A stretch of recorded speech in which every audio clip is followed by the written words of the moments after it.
Good morning, guys!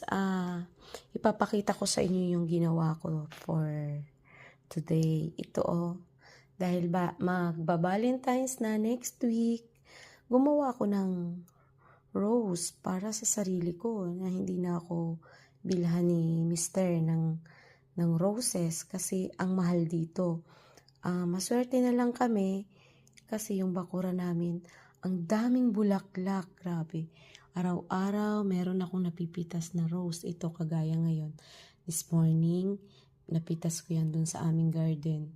Sa aming garden muna kasi ngayon, guys, dito pa kami nakatira. After ng mga ilang months, I don't know, hindi ko alam kung saan na ulit kami mapapadpad ng kapalaran. Pero alam ko maganda yung magiging kapalaran ulit. Ito yung pinitas ko last 2 days. Pero dahil nga siya